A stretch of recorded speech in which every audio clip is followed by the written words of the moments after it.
some of the temples of South India which belong to earlier centuries, one finds sculptures such as these.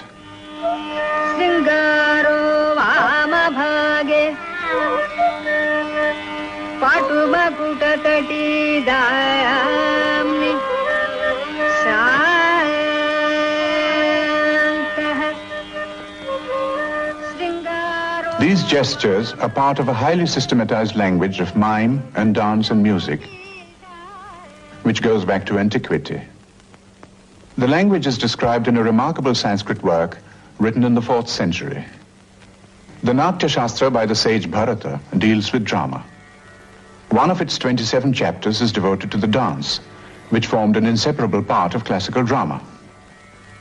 The form of stage described in the Natya Shastra is a thing of the past.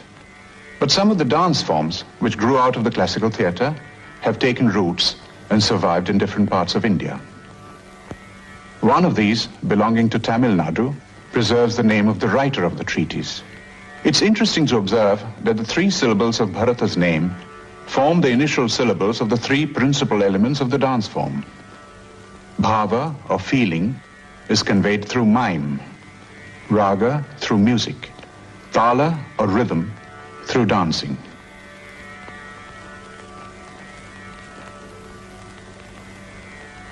Part of the language of Bharatanatyam consists in mudras, or symbols formed by the hand.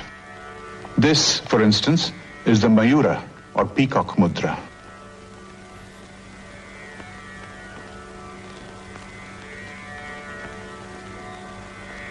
But it can also stand for other things, such as writing, or marriage, where the dancer goes through the movements of tying the marriage cord. Or it can stand for thinking, or the concept of truth, or listening, swan,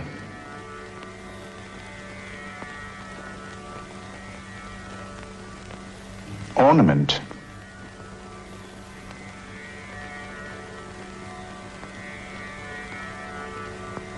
and finally, the tilaka mark on the forehead.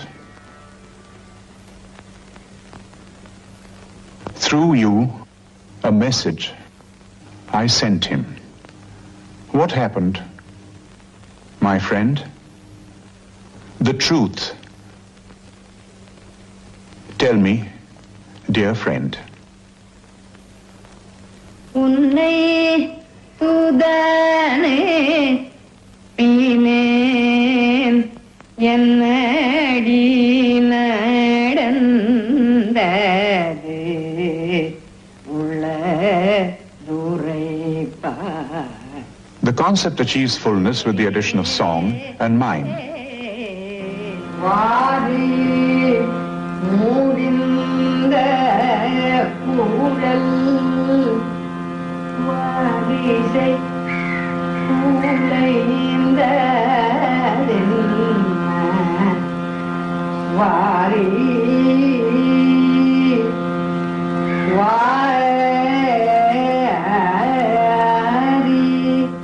A great dancer can sing the same phrase over and over again, heightening the feeling, discovering new shades of meaning in the text, and varying the gestures to echo the changes in the melody.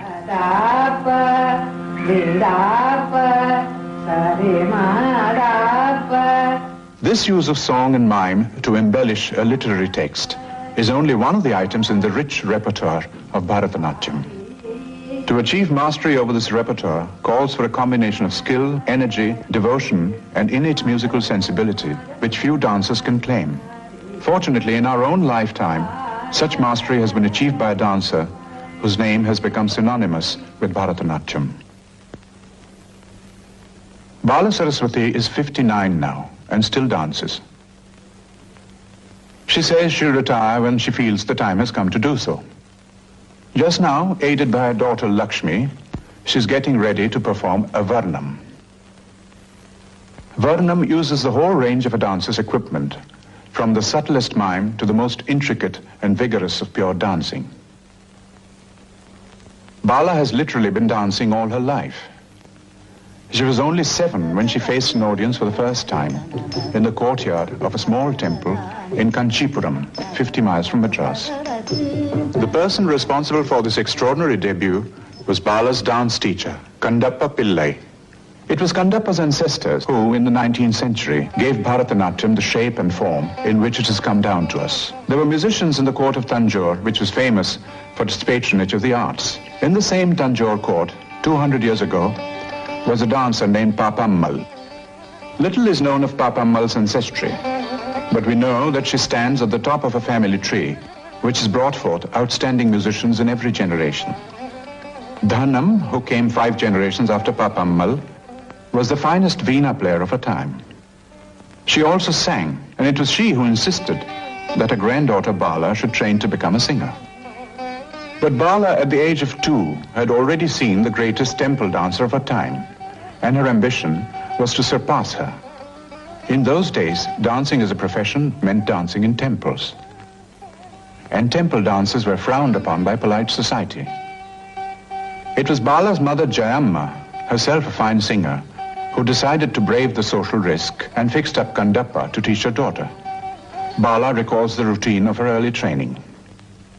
Daily I have to get up 6 o'clock and then I start my music till 9:30. Then I go to my guru's house. I'll dance 1 o'clock, 12:30 like that.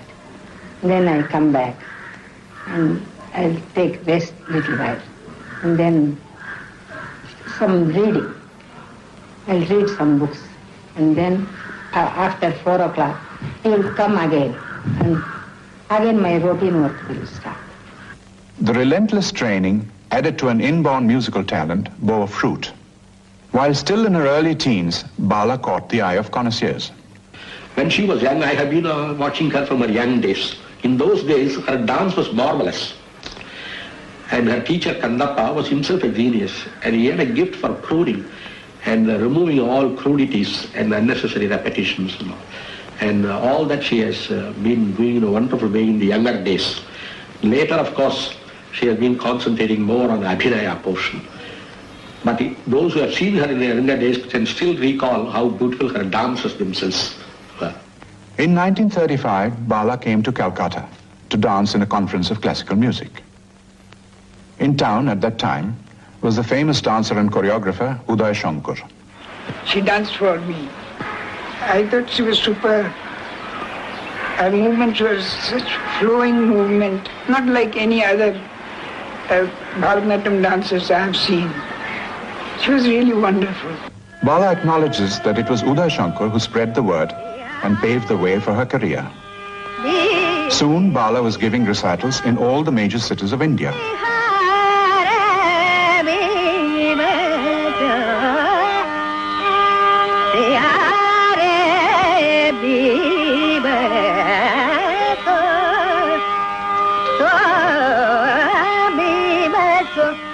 The intrinsic beauty of the art form and Bala's own consummate artistry and her steadfast refusal to pander to popular taste put her in a class by herself. Added to the tradition and the richness and the musical accompaniment, there is also the personal genius of Bala, which gives another dimension to the uniqueness of her art. She is undoubtedly a genius in the songs, in the Abhinaya. One of the most beautiful pieces in Bala's repertoire, one which displays both her mime and singing, is a song about the childhood of Lord Krishna. Krishna has strayed from home, and Mother Yashoda implores him to come back.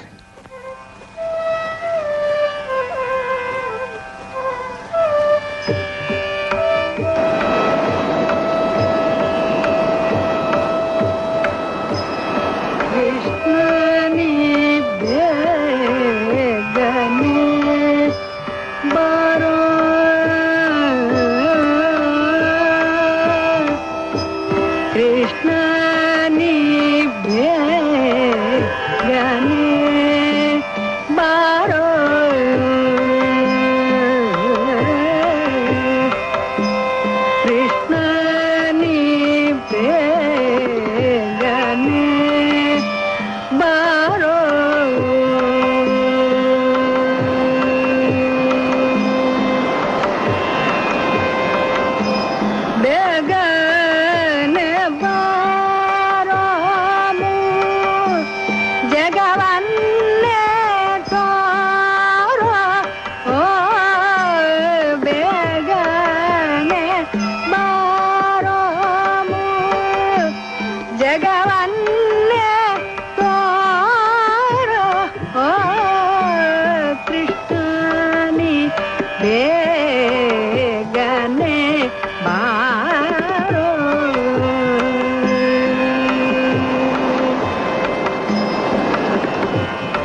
Bala's biggest triumph in the West was at the Festival of Arts in Edinburgh in 1963. 1963 was a kind of Indian year at the Edinburgh Festival. A lot of our great musicians were there, Ravi Shankar, Ali Akbar, Subbulakshmi, various other interesting Indian things, and of course 8 solo recitals by Bala Saraswati. All were sold out. And as word got round about the quality of her dancing, requests for seats came pouring in. Reception was, I would say, almost rapturous. It wasn't just a case of rave reviews. Those were there, of course. But there was a feeling in the minds of those who saw her, even those who saw her for the first time, of being in the presence of greatness, as it were. I remember one evening, Martha Graham was sitting in the front row, so overcome with emotion that she couldn't hold back her tears. The impact of Bala's art on the West was strong enough to lead to teaching engagements in American universities.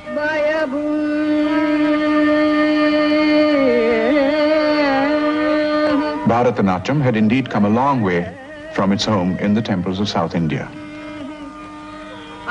In her own country, Bala's lifelong devotion to the cause of Bharatanatyam has won wide recognition.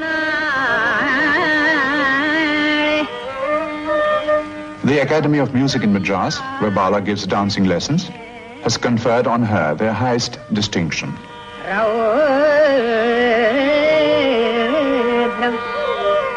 Outside of her work and her concert tours, Bala leads a quiet life in her home in Madras.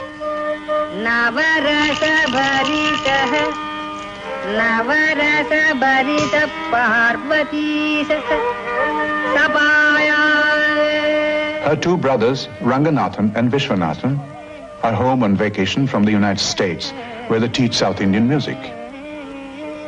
Ranga teaches drumming, while Vishwa teaches the flute and singing.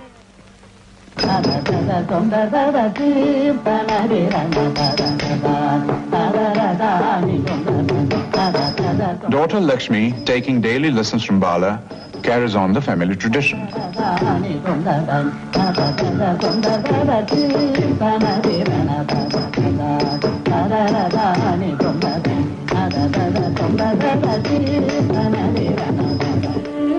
The musicians who will accompany Bala for her performance of the Varnam include Vishwanathan playing the flute, Tyagarajan, the violinist, the dance conductor Ramaya, singer Ramadas, and Kupuswami, the drummer, who has been Bala's accompanist for more than 40 years. The text of this particular Varnam describes a young girl's complaint to the Lord Shiva. "I am stricken with love for you," she says. "How can you be so indifferent?" She is, in fact, the lover and the devotee at one and the same time. Bala is unsurpassed in her handling of this delicate combination. The last things that the dancer puts on before a performance are the anklets. This is the same pair which Bala wore for her debut more than 50 years ago.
Bala